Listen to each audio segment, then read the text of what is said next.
It was all about self-care, self-love, and getting back myself after a toxic relationship. Last year, I renewed my vows, stepping into a new year.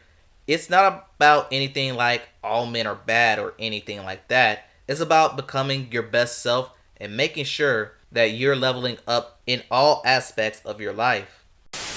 Brandy, Monica, Aaliyah, and Maya. These were the leading ladies of the Y2K era, and while I've already covered two of these artists, it's time we do another. Recently, Maya has been making news about her lifestyle and promoting self-love. But how did we get here? Today we're going to go through her journey and career. So without further ado, this is what happened to Maya. Before we begin, if you want to see music bios or more good videos like this, hit the subscribe button. Also, I've started a Patreon account. On here you get more copyrighted material and they'll be uploaded 48 hours prior to YouTube. If you want to support or visit, link is in the description. And without further ado, on to our feature presentation.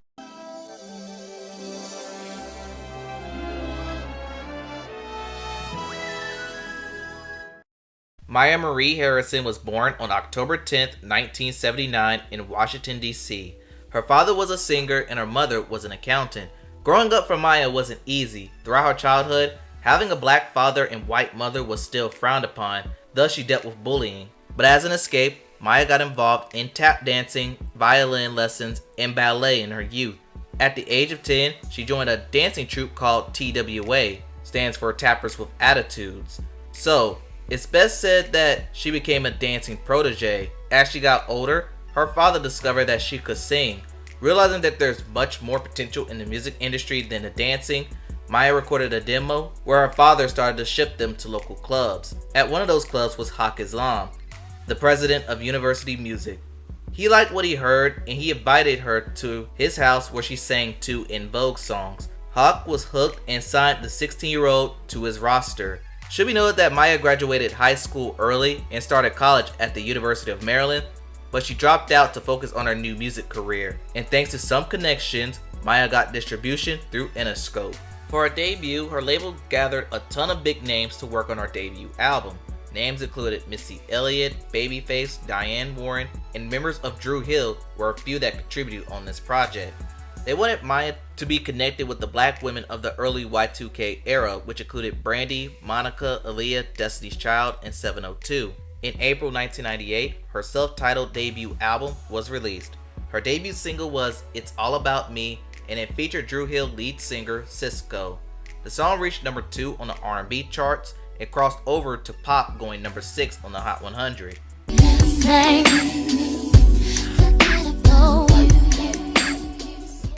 Her next single was Movin On, and it featured No Limit rapper Silk the Shocker. That song reached number 4 on the R&B charts.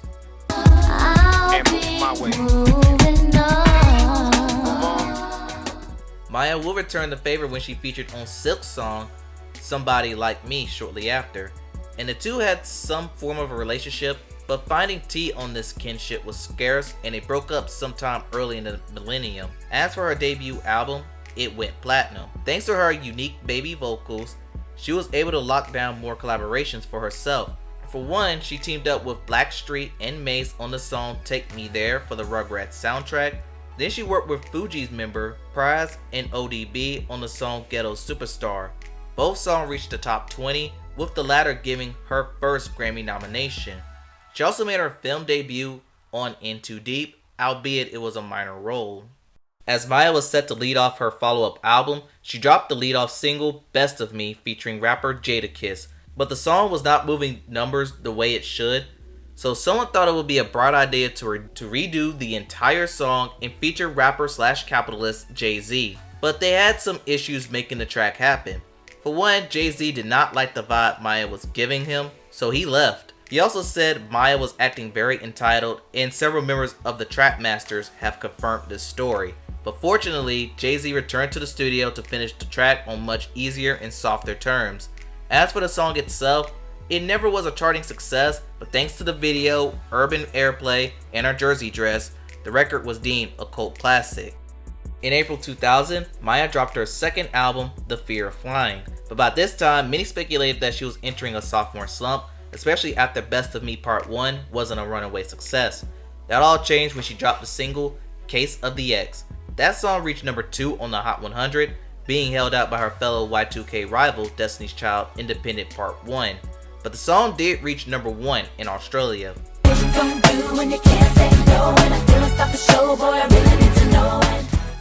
The song wound up being the album's saving grace, as Fear of Flying also went platinum.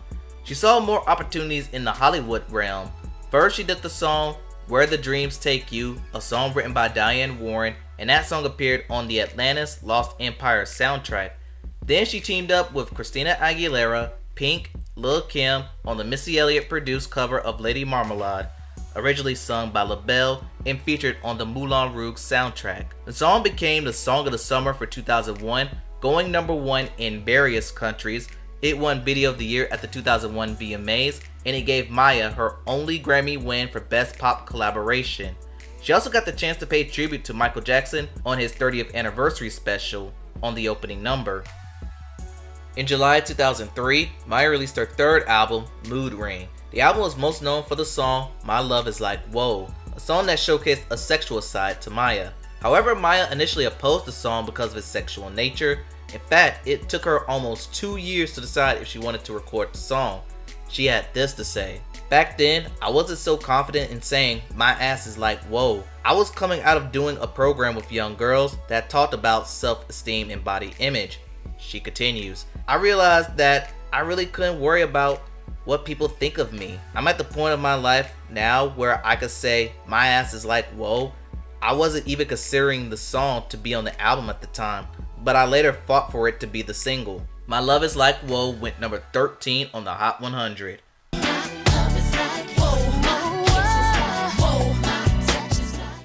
However, other songs failed to reach the same success, thus Mood Ring only went gold.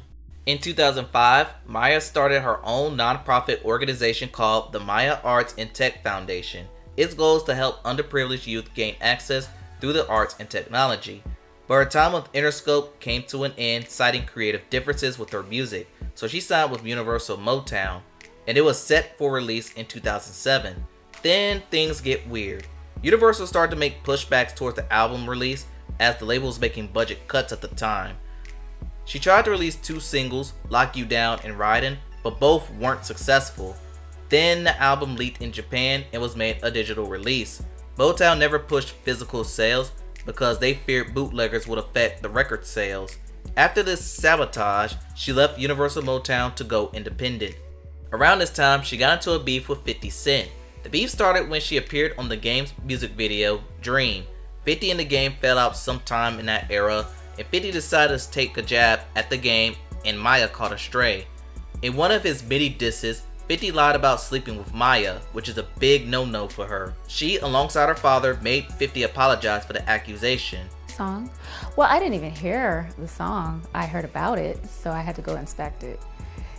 Yeah, you know, my father and I sat in a room at Violator when Chris Lighty was managing a particular artist, and that artist interrupted my meeting. And my father was in the room, you know?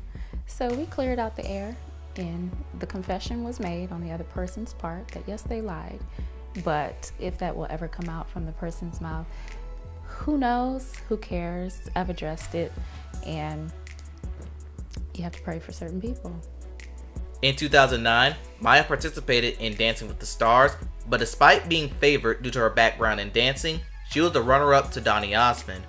But it was a gutsy showing, as the last 5 weeks, she still danced despite having a sprained ankle. Moving on, now that she's an independent artist, she released a series of albums, mixtapes, and EPs. The biggest of the bunch was the 2016 album Smooth, an album that gave her a nomination for Best R&B Album at the Grammys.